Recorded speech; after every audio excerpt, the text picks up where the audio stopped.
오늘은 고넬료에 대한 두 번째 말씀으로 여호와를 경외하라. 여호와를 경외하라는 말씀에 대한 두 번째 말씀을 들어보자 합니다. 야고보 1장 10절에 보면은 각양 좋은 은사와 온전한 선물이 다 위로부터 빛들이 아버지께로 내려오나니라고 말씀했더랬죠. 이처럼 지식과 지혜와 명철을 구하는 것이 여호와를 구하는 것이다. 이렇게 야고보에서는 설명을 합니다. 은을 구하는 것 같이 지식과 지혜와 명철을 구하라는 거죠. 이게 무슨 말씀이죠? 은은 열망과 갈망이죠.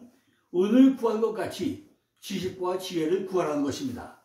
그것은 이 세상의 모든 부귀보다 더 좋아하는 것이고, 광산에서 굴착해 들어가는 광부처럼 그것을 추구하는데 수고를 다 하여야 한다는 것입니다. 광부는요, 광석을 캐기 위해 가지고 백절불굴의 끈기와 정복할 수 없는 견실한 치조와 결의로서 커다란 고난을 견뎌내면서 큰 위험을 무릅쓰면서 은을 캐낸다는 것입니다. 이렇게 우리가 지혜와 지식과 명철을 구하는 것도 이렇게 은은 열매가 갈망처럼 그게 우리 갈망을 해야 된다는 거죠. 잠언 2장 6절을 보니까 여호와께서는 스스로 지혜로울 뿐만 아니라 지혜를 또 주시기도 한다고 그랬습니다. 왜냐하면 명철을 열어주시는 것은 하나님이 특권이기 때문이라는 거죠. 그의 입에서, 즉 율법과 예언자들을 통해서 기록된 말씀과 그의 사역자를 통해 가지고 지식과 명철을 내신다는 것입니다. 기록된 말씀과 그의 사역자들은 전부 다 뭐예요? 인간들에게 대한 그의 일이 되어야 한다는 것입니다. 하나님의 지혜라는 거죠. 그러므로 구하고 찾고 두드리라는 거예요. 그러면 감추인 보배인 지혜와 지식과 명철을 얻을 것이고, 그러면 찾게 될 거라는 것입니다. 그렇다면 지식과 지혜와 명철이 뭐냐는 거죠. 5절에 보니까 여호와를 경외하기를 깨달으며 하나님을 알게 된다는 거죠. 이것이 지식과 지혜와 명철이라는 것입니다. 여호와를 경외하는 것이 바로 지식과 지혜와 명철을 구한다는 것입니다. 6절에 보니까 하나님께서는 부여해 주실 지혜를 가지고 계시다는 거죠. 여호와께서는 스스로 지혜로우실 뿐만 아니라 지혜를 주시기도 한다는 겁니다. 이 세상에서 가장 지혜로우더라도 이 점에서는 그를 능가할 수 없다는 것입니다. 왜냐하면 명철을 열어주시는 것은 하나님의 특권이기 때문이라는 것입니다. 모든 지혜는 다 하나님의 선물이고 하나님이 거둬주신 은사라는 것입니다. 야고보서 1장 5절을 보니까 그는 그 지혜를 후히 주시고 많은 자에게 주셨으며 아직도 주고 계시다는 것입니다. 그러므로 지혜를 얻으려면 우리가 하나님께 구해야 한다는 것입니다. 기록된 말씀과 그의 사역자들은 전부 다 인간들에게 대한 그의 일이나 마찬가지라는 거죠. 우리에게 탐색할 만한 성수가 있다는 것은요, 지혜를 추구할 약속이기도 하고 격려이기도 한 것이고, 만일 우리가 부지런히 찾기만 한다면 우리는 그 속에서 지혜를 찾아낼 수가 있다는 것입니다. 그리스도께는 지혜와 지식이 온갖 보화가 감춰져 있고, 그는 우리에게 나타나신 하나님이 지혜라는 거죠. 말씀 안에서 계시의 성령이 되신 그분이 곧 선별된 자들에게 영혼 속에 들어와 계신 지혜의 여기시고 그의 길을 깨닫는 명철한 자의 지혜가 되신다는 것입니다. 부를 소유하고 있는 자들은 단지 스스로 행복한 줄을 상상하고 있는 것에 시달리지 않는다는 것입니다. 그러나 의로운 자를 위한 약속 안에, 그리고 천국에 예비되어 있는 것들은 그들에게 진정한 행복, 철저하고도 영원한 행복을 줄 것이기 때문이라는 것입니다. 만약에 우리가 하나님께 의지하고 그에게서 지혜를 구한다면 그는 우리를 위해 우리의 순전함을 가운데서 지탱해 줄 것이고, 우리가 거기서 곁으로 벗어나도록 아무리 유혹받더라도 우리로 하여금 공평의 길을 견딜 수 있도록 해줄 거라는 겁니다. 그런데 성경에서 가장 정확하고 쉽게 해답하는 것이 어디냐? 시편 34편 9절로 10절에 여호와를 경외하는 방법이 몇 가지? 6가지로 아주 정확하게 똑소리하게 설명하고 있습니다. 오늘은 그래서 시편 34편을 통해서 여호와를 경외하시 뭔가 6가지로 설명을 드리고자 합니다. 6가지. 너희 성도들아 여호와를 경외하라. 저를 경외하는 자에게는 부족함이 없도다. 젊은 사자는 궁핍하여 줄일지라도 여호와를 찾는 자는 모든 좋은 것에 부족함이 없으리로다 그랬어요. 이렇게 시편 34편에서는 여호와를 경외하는 자에게는 부족함이 없다는 것입니다. 이것은 우리는 이것을 모르고 부분적으로 해왔기 때문에 그곳에 다다르지 못하고 있다는 것입니다. 우리 속담에요. 구슬이 서말라도 꿰야만 된다는 속담이 있지 않습니까? 이렇게 구슬 하나하나를 전부 다 꿰야 된다는 거죠. 그런데 왜 우리들은 이런 부족함이 있었냐는 거죠. 우리들은 지금까지 수많은 설교를 들으면서도 과연 경외라는 말이 무엇인지 우리가 정확하게 생각을 해봤다는 거죠. 여호와를 경외하는 게 뭔가 정확하게 누가 설명을 해줘봤냐는 거죠. 과연 하나님을 경외하는 것이 뭐냐는 거죠. 경외란 하나님을 두려워하고 떨며 높이며 생각하는 것이 경외라고 할 수 있잖아요. 우리들은요 강단에서 흘러나가는 말씀의 본질에 대해 가지고 한 번쯤은 우리가 생각을 해봐야 된다는 것입니다. 이 말씀들이 에덴의 사대강의 원천이고 생명수강의 원천이기 때문이라는 것입니다. 우리 안에 에덴의 사대강이 흘러가잖아요. 이것이 물, 말씀의 원천이잖아요. 이 물이, 말씀이 어디서 흘러나오는지 원천을 하나 따져볼 필요가 있다는 거죠.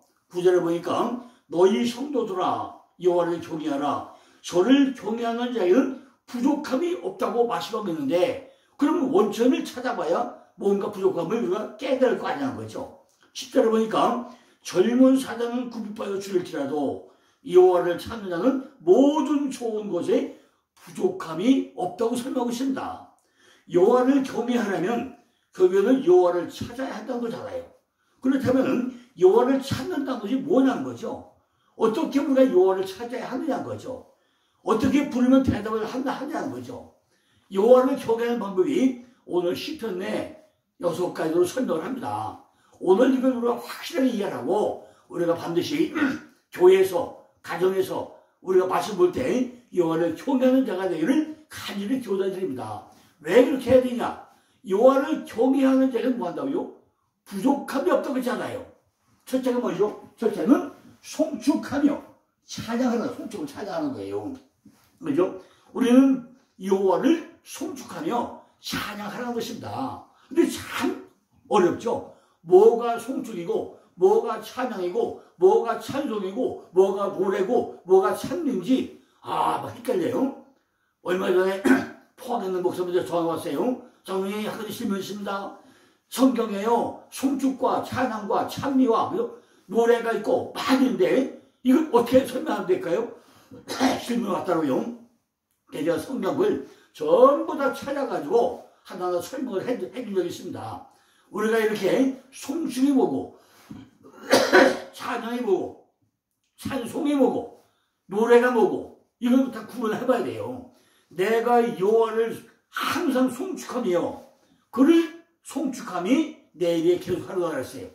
지금까지는 하나님을 경외하는 방법을 모르고 우리가 그냥 찬양하고 찬송하고 송축했지만은 첫째 뭐죠? 전심으로 하나님을 송축하라는 거죠.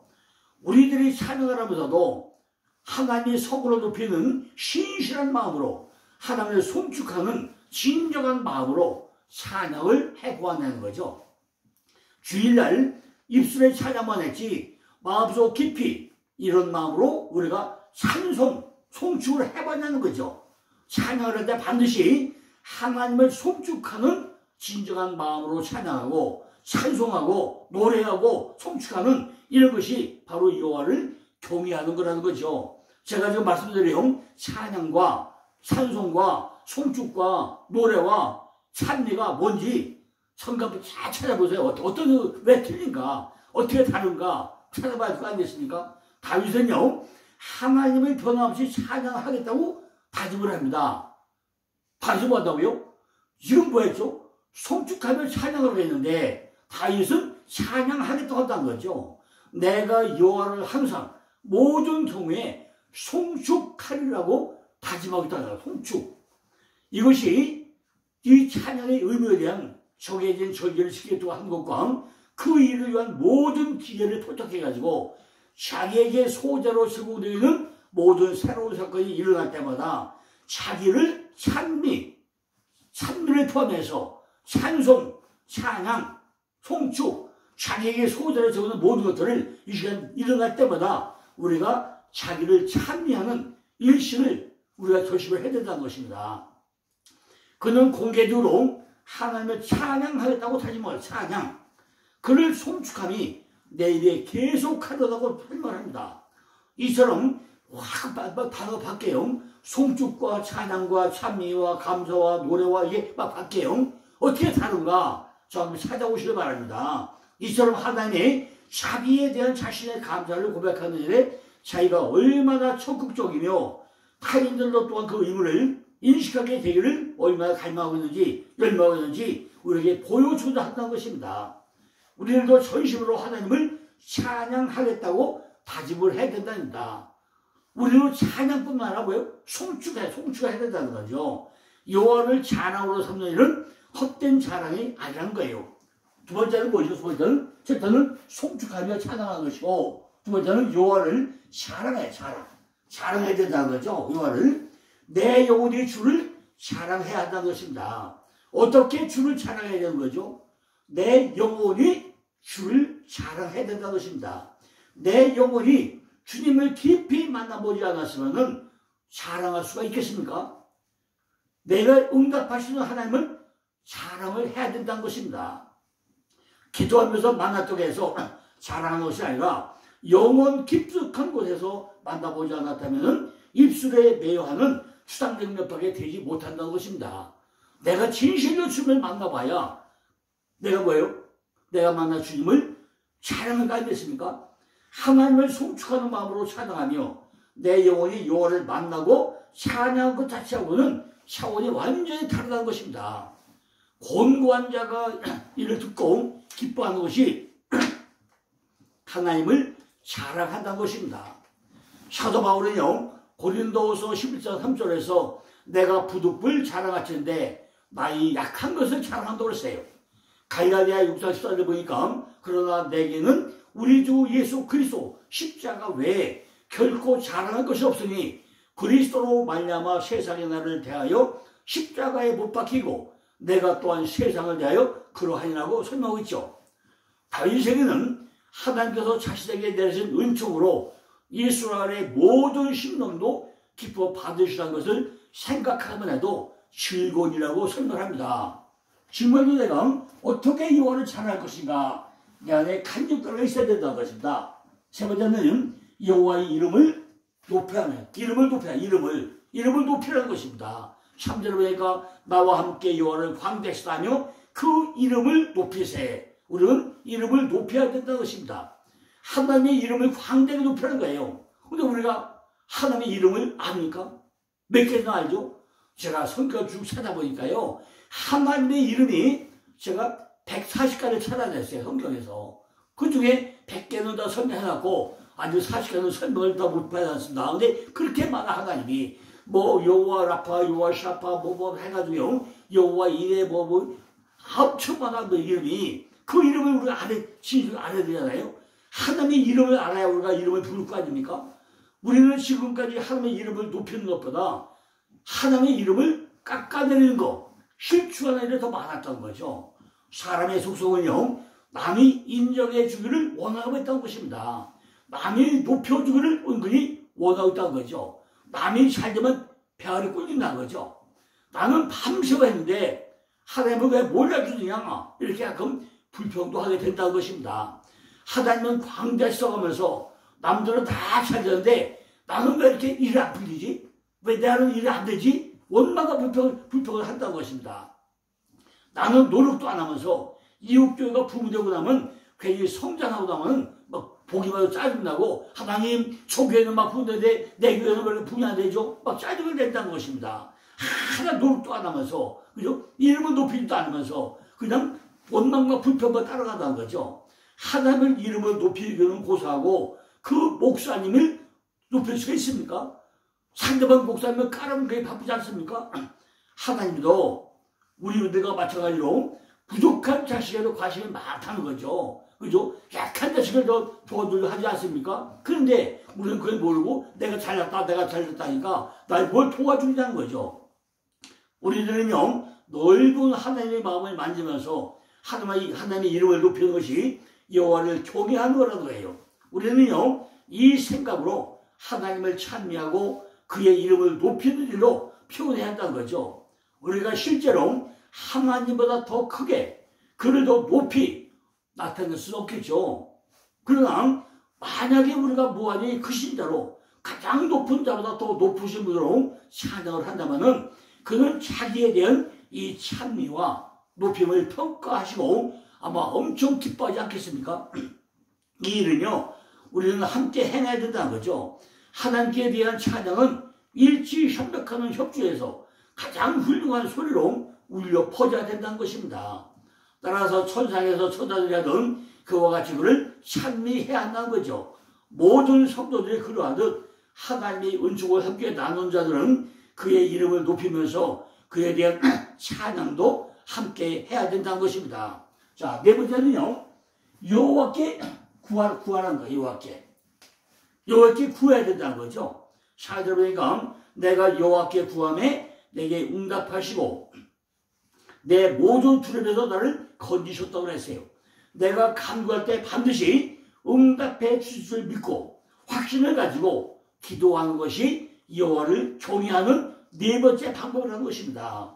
우리들은 기도할 때 응답해 믿습니다 라고 강조해가지고 하는데 우리 밑바닥에 깔리는 전혀 뭐죠? 내가 기도 응답받을 직거리를 하나도 안 하고 그냥 입술로만 주님 내가 기도 다 들어서 믿습니다 하고 하잖아요. 그러니까 뭐죠? 내가 전부 다 이렇게 진실로 구해야 되는데 뭘 구해야 돼요? 아버지의 뜻을 알고 구해야 되는데 내 뜻에 맞게 내 욕구에 맞게 내 생각에 맞게 내 것만 구한다는 거죠. 하나님 뭘 들어주겠습니까? 오늘은 기도할 때 두려움이 나간다는 것을 우리는 체험해 보아야 한다는 거죠. 세상을 바라보면 우리는 어두워지고 다윗감을 감출 필요 없고 어쩔 줄 모르고 살아간다는 것입니다. 그러나 하나님이 바라볼 때는 그분으로부터 인도하시는 빛과 기쁨의 빛을 받게 되어가지고 우리의 길은 평탄해지고 유쾌하게 될 것이다. 이렇게 그 확신을 가지고 하나님 믿으면서 기도해야 되는데 우리 무조건 그냥 주세요만 한다는 것입니다. 왜냐하면 하나님께서는 쾌히 기도를 들어주려고 하는데 엉뚱한 것만 구하겠다. 엉뚱한 것만. 그러니까 하나님이 야 내가 널 이뤄주려다 딴 거 가냐? 그런 응답이 오지 않겠습니까? 사실 성도의 위로는요 딴 없던 거죠. 하나님이 구한 것 이상으로 주는 게 우리가 위로받는 거 아닙니까? 근데 어떤 자기는 나를 헛되이 찾으라. 헛되이 찾고 있다고 말씀하셨던 거예요. 다윗은요 내가 궁지에서 여호와께 구하매 그의 은총을 간청하며 그의 조력으로 요구했더니 그가 내게 응답하시고 내 요구에 즉각 응하시며 내 모든 두려움에서 나를 건지셨다고 말씀하고 있습니다. 내가 두려워하던 죽음과 그 두려움으로 말미암아 파생되는 불안과 동일로부터 나를 구해내셨다고 다윗은 지금 실토하고 있는 것입니다. 그 두려움이 대한 자체가 가지는 위력보다도 더 큰 고통을 우리에게 주는 것이 많다는 거죠. 즉 공포를 품게 한 것 그 자체가 단지 뼈와 살을 해칠 뿐만 아니라 두려움을 영혼을 먹이로 삼고 우리를 자신의 영혼을 소유하지 못하도록 축출해버린다는 것을 우리가 느껴봐야 되는 거죠. 다윗의 기도는 그 자신의 두려움을 잠잠하게 하는 데 도움이 되었다는 것입니다. 여호와께 구하고 그에게 자기를 맡겼으므로 그는 사건의 경과를 태어나게 기다릴 수도 있어야 한다는 것입니다. 자, 이제 다음에 뭐죠? 주를 악망하라. 주를 악망하라는 거예요. 뭐 어떻게 악망한 거죠? 5절을 보니까 저희가 주를 악망하고 광채를 입었으니 그 얼굴이 영영이 부끄럽지 아니하로다 했어요. 주를 악망하는 것이 우리 얼굴에 광채가 나오도록 힘쓰고 애써야 한다는 것입니다. 우리는 우리 마음속에 있는 것이 전부 다 어디로 드러나죠? 얼굴로 드러나게 되어 있다는 것입니다. 근심 걱정이 있는 사람은 얼굴에 수심이 가득하게 드러나 보이게 되고, 기쁨이 넘치는 사람은 아주 화색으로 얼굴을 환하게 비춰 드러나게 된다는 것입니다. 여호와를 앙망하는 자는 얼굴에 광채로 나타나게 되어 있다는 것입니다. 연인 관계에 있는 사람은요, 얼굴만 보아도 사랑하는 마음으로 얼마나 복이 악는지 우리가 알게 된다는 것입니다. 사무엘상 1장 18절 보니까 한나가 이런 입술을 했죠. 그 여인이 기도를 드리고 가서 먹고 얼굴에 다시는 수색이 없더라 그랬어요. 그죠? 한나의 기도가 응답되자 기도하자면 막 그냥 눈물콧물 흘렸는데 기도 응답이 되고 나니까 얼굴에 다시는 수색이 없었다. 얼굴에 전부 다 드러난다는 것입니다. 세상을 바라보면 우리는 어두워지고 다곡감을 감출 필요 없지만은 어쩔 줄 모르지만은 하나님의 응답을 알고 나면은 얼굴에 화색이 돌게 되어 있다는 것입니다. 그러나 하나님을 바라볼 때는 그분으로부터 인도하시는 빛과 기쁨의 빛을 받게 되어 가지고 우리의 길은 평탄하고도 아주 유쾌하게 길이 열리게 된다는 것입니다. 자, 이게 마지막이었던 거죠. 우리는 여호와께 부르짖어야 된다는 것입니다. 6절을 보니까 이 곤고한 자가 부르짖음에 여호와께서 들으시고 모든 환란에서 구원했다. 부르짖는 것도 여호와를 경외하는 거라고 말씀하고 있습니다. 무슨 마음으로 부르짖는 자가 가장 중요하다는 거죠. 아주 곤고한 마음으로 부르짖으라는 거예요. 곤고한 마음으로. 하다못해 집에서 기르는 개도요, 부르짖고 나면 뭐죠? 주인이 떡 갈아주고 아 배고프구나 하고 밥을 바로 주지 않습니까? 우리도 이렇게 개들이 주인에게 부르짖듯이 우리도 하나님께 곤고한 마음으로 부르짖고 나면 하나님은 이미 아시고 전부 다 응답을 해주시는 것입니다. 목회자가 된 것이 쉬운 일이 그거 아니죠. 얼마나 어려운게 목회자가 된 일입니까? 목회자가 된다고 아무나 됩니까? 목회자가 곤고한 마음이 없으면은 성도들을 위해 가지고 기도할 때 적당히 부르짖고 만난 것입니다. 부르짖을 때 하나님아게 나의 통로입니다 하면서 전 먹는 힘까지 최선을 다해서 부르짖어야 되는데 곤고한 마음을 가지고 부르짖어야 되는데 그냥 건석으로 그냥 부르짖고 만난 거예요. 그럼 응답이 되겠습니까? 너무나 애절한 마음으로 기도할 때도 기도도 안 나오고 눈물도 안 나오고 마음이 찢어지는 마음으로 참자가 끊어지는 마음으로 이런 상태가 곤고한 마음인데 이렇게 우리가 부르짖어야 되는데 과연 얼마나 부르짖긴다는 거죠. 정말 우리가 간절하게 부를 때 참자가 찢어지듯이 그죠? 곤고한 마음으로 이렇게 부르짖어야 한다는 것입니다. 왜 이처럼 하나님이 경외하려고 한 거죠? 7절 이하에 보니까 여호와의 사자가 주를 경외하는 자를 불려 진치고 저희를 건지셨다고 그랬어요. 뭐라고요? 여호와의 사자가 주를 경외하는 자를 둘러서 진치고 그죠? 우리를 다 건져낸다는 거예요. 9절에 보니까 너희 성도들아 여호와를 경외하라. 저를 경외하는 자에게는 부족함이 없다는 거예요. 1절부터 6절까지 하나님을 경외하는 자에게는 7절에 여호와의 천사가 둘러 진치고 저희를 건지시고 도와주겠다고 약속을 하고 있다는 것입니다. 6절까지는 하나님을 경외하는 방법을 말하고 있고 7절부터 뭐 한다고요? 천사를 보내가지고 구원시켜주겠다. 이렇게 우리에게 응답으로 확답해 주겠다는 것입니다. 8절에 보니까 너희는 여호와의 선하심을 맛보아 알지어다. 그에게 피하는 자는 복이 있도다. 여호와를 경외하는 자는 여호와의 선하심을 맛볼 수 있다는 거예요. 그죠? 여호와를 경외한 것이 이처럼 아주 멋지다는 거죠. 사람이 선하게 하는 것은 한계가 있다는 것입니다. 그러나 하나님이 선하는 건 끝이 없다는 거죠. 사람이 선하는 것은 오래갈 수 없지만 하나님이 선하다고 한 건 아주 무한적으로 번져간다는 것입니다. 우리들은 이미 맛보았으면 하나님을 송축하면서 찬양을 해야 한다는 것입니다. 제가 지금 계속 말하죠. 송축과 찬양과 찬미와 노래와 막 섞여 쓰고 있잖아요. 그걸 참도 찾아보시라고요. 어느 때 송축이고 어느 때 찬양이고 어느 때 찬미고 어느 때 노래 부르고 하는 거지 우리가 정확히 분별해서 써야 되는데 저는 지금 계속 왔다 갔다 하고 있잖아요. 잘 찾아보시라고 어떠다 하고 있는가. 10절에 보니까 젊은 사자는 굽하여 줄일지라도 여호와를 찾는 자는 모든 좋은 것에 부족함이 없다고 설명하신다. 이처럼 여호와를 경외하고 찾는 자는 모든 좋은 것에 부족함이 없게 하겠다는 것입니다. 잠언 20장 4절 보니까 겸손과 여호와를 경외하는 보응은 재물과 영광과 생명이라고 그랬습니다. 다시요. 여호와를 경외하고 찾는 자에게는 좋은 것이 부족해서 세워져야 뭘 세워져요? 겸손과 여호와를 경외하는 보응은 재물과 영광과 생명이라는 거예요. 우리가 이렇게 여호와를 경외하고 나면 우리에게 보응으로 뭐 준다고요? 재물도 주고 영광도 주고 생명도 준다는 것입니다. 과연 우리는 이렇게 경건한 신앙이 어느 부분에 큰 비중을 가지고 있냐는 거예요. 신앙의 원칙을 어디에다가 초점을 맞추고 있냐는 것입니다. 그것은 겸손과 여호와를 경외함에 있어가지고 겸손히 하나님과 동행하는 것에 두어야 한다는 것입니다.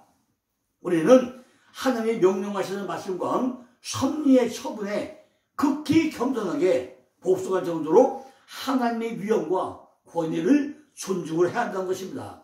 우리는 하나님이나 사람들에게 겸손히 서신할 정도로 우리 자신을 낮추어가지고 생각을 해야 한다는 거죠. 하나님께 대한 경외가 있는 곳에 겸손히 따라오게 되어 있다는 것입니다. 하나님을 경외함으로 인해가지고 얻을 수 있는 게 엄청 많은데 또 무엇을 세워준다는 거죠? 세상에는 하나님이 선하다고 보시는 범위 안에서 주시는 재물과 영광과 위로와 오랜 생명을 얻고 적어도 하나님의 은총으로 얻는 부유와 영광이고 은혜의 언약 속에 약속 속에 특권을 얻을 수 있고 마지막에 뭐 주자 했어요? 영원한 생명을 준다 했잖아요. 그럼 우리가 당연히 여호와를 경외해야 되는 거 아닙니까? 그러니까 교회에서 여호와를 경외하는 방법을 6가지를 정확하게 성도들에게 설명을 해주고 나면은 그 성도들에게 뭘 얻는다고요? 재물과 영광과 생명을 얻게 한다는 거예요. 이게. 우리들의 마음은 언제나 이렇게 하나님을 경외하는 것으로 원칙을 삼아야 된다. 이렇게 우리가 가르쳐줘야 된다는 것입니다. 이것은 지혜의 근본이란다. 이것이 지혜의 근본이라는 거예요. 처음에는 이 교계가 고통을 주지만은 사람의 정타로 이 고통을 몰아낼 수 있게 된다는 것입니다. 머리는 하나님에 대한 지식으로 가득 채워져야만 안 된다는 거죠. 우리가 24시간 뭐 해요? 내 머릿속에는 하나님을 경외하는 일로 가득 채워져야 된다는 것입니다. 거룩한 것들이 이 다 복수형이죠. 복수형으로 아는 것들이 전부 다 뭐예요? 이것이 우리에게는 명철이라는 거죠. 지혜는 누가 줘요? 하나님이 주는 거잖아요. 지식은 우리가 공부해야 하는 거잖아요.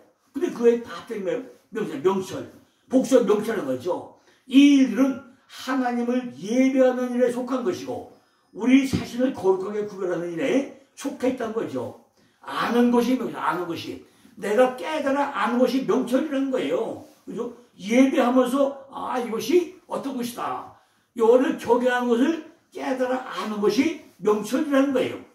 바로 칼과 칼집 같은 그런 존재라는 거죠. 이것은요, 여호와를 경외하는 것으로 종교의 모든 의무를 한마디로 표현하고 있다는 것입니다.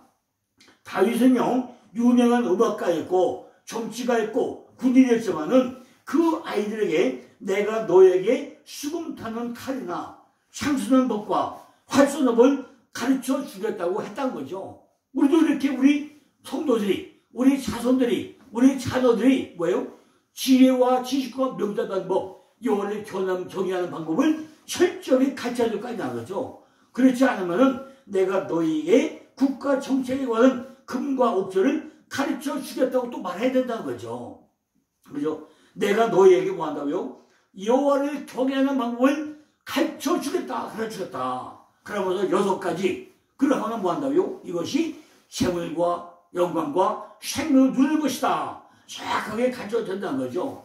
이 점이야말로 우리가 스스로 익히고 동시에 우리 자녀들도 가르치고자 우리가 힘써야 될 것이 바로 누구를 통해서 고넬료를 통해서 우리에게 준 큰 교훈이라고 할 수 있습니다. 여호와를 경외하라. 그것은 바로 지식과 지혜와 명철을 바로 알도록 선포하는 것입니다. 내는 이제 백성의 구제에 대해서 또 이어서 또 설명드립니다. 우리가 세 가지를 참 넣고 나면 이제 나는 내 안에 있는 백성들을 구제를 해요. 구제를 해야 된다. 그러니까 내는 이제 구제 방법에 또 설명을 드렸습니다. 감사합니다.